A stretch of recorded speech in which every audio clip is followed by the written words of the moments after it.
In this fundamentals lesson, we're going to cover another big topic from CPCU 540, which is stocks and bonds. Now, the Institute does cover these pretty in-depth, but they don't do it until a later chapter, even though they start to mention stocks and bonds much earlier on.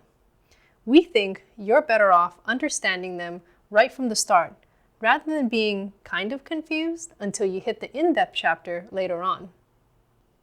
Now, all businesses need money to operate, period. You need money to buy supplies, pay your workers, get inventory, and so on.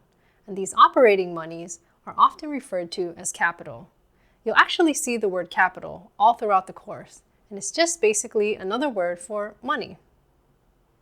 Whenever a business needs capital or money, one way they can get it is to borrow the funds.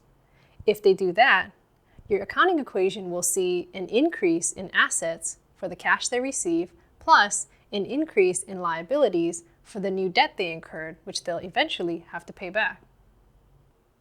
Besides borrowing the funds from a bank, though, another way you could raise money that counts as debt is to borrow that money from investors by issuing or selling bonds to them.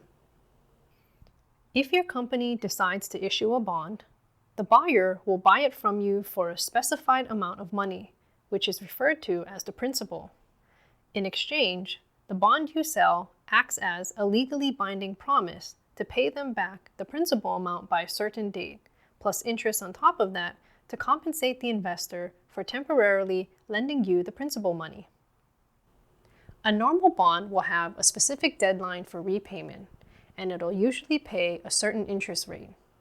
This course will cover a bunch of special variations, but for the most part, you can assume that the majority of bonds will have these characteristics that we just mentioned. Your obligation to repay a bond is a legally binding one, meaning if you don't repay the principal and make your interest payments according to the terms of the bond, you could get sued, and the investor is entitled to a portion of your assets to get the money they're owed. Most bonds have to be repaid regardless of how you're performing financially. So in that way, raising money by selling or issuing bonds does put some financial pressure on yourself because at the very least, you have to earn enough profit to at least keep up with the interest payments you owe. And when it comes time to repay the principal amount, you have to have that money ready too. Ideally, of course, you don't want to just break even with the money you borrowed.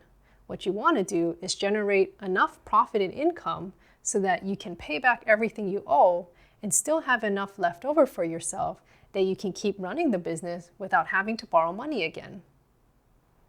One helpful thing to remember is that anytime the course talks about issuing debt or raising capital via debt, they're pretty much talking about selling bonds, which again counts as a liability. You always need to plan for the periodic interest payments that you're going to owe, and of course, the final repayment amount for the original principal balance that you borrowed in the first place. Now, insurance companies don't just deal with bonds in the context of selling them to raise money. They also invest in bonds, meaning they buy them and hope to make money off the interest. As a bond investor, one of the most positive traits about bonds is that the expectations are all very clear. You know exactly when you're going to get the interest payments, when you're going to get your original principal payment returned to you, and how much interest you're supposed to earn overall. Essentially, the four main things you want to remember about bonds are that they represent borrowed money, meaning they're considered a liability for the bond issuer. They have a specific deadline for repayment. The investor will be paid a specific interest rate to compensate them for lending their money, and the bond issuer's promise to pay is a legally binding one, and they must repay the investor according to the terms of the bond, regardless of how well or how poorly their business is doing. Another way that a company can raise money is by selling stocks, but compared to bonds, stocks have a lot more uncertainty. If your company decides to sell stock to raise capital, people will give you money in exchange for one or more shares of your business. Those shares represent ownership in the company and give those investors a financial stake in the company. The hope is that your business will eventually succeed, and the expectation is that when you eventually earn enough profit to spare some of it, you will occasionally share those earnings with your shareholders. Those profit-sharing payments are referred to as dividends. Unlike with a bond, though, there's nothing that spells out how much or how often you have to pay dividends to your shareholders. In other words, you're pretty much asking your investors to have faith that you'll succeed and trust that you'll share your profits with them when you feel that you have enough extra. Now, if you're a company that's selling stock to raise money for itself, that flexibility can be very attractive. Since you don't have a specific obligation to pay back those shareholders a set amount or on a set time schedule, you can continue to reinvest whatever money you earn back into the company to help it continue to operate and grow without worrying to have to plan for these cash payments to the shareholders. And if the business had a bad year financially, you wouldn't have to worry about scrambling to come up with money so you can meet your interest payments or principal payments that are due, like you would have had to worry about if you had raised the money by selling bonds instead. On top of those important benefits, selling stock counts as an equity transaction rather than a liability one when it comes to the accounting equation, since there is no legal obligation to repay specific amounts to the shareholders. Now, just to be clear, the people who buy your stocks are trying to make money, so it's not like they don't ever expect to see a return. It's just that they're going for a different strategy than compared to what bondholders are doing when they invest in bonds. With stocks, the investor is looking for long-term gain, so they're hoping that the company will eventually make way more money than they do now. And if they do successfully expand the business's potential to pay dividends also increases, and the value of the stock itself in the stock market will also go up.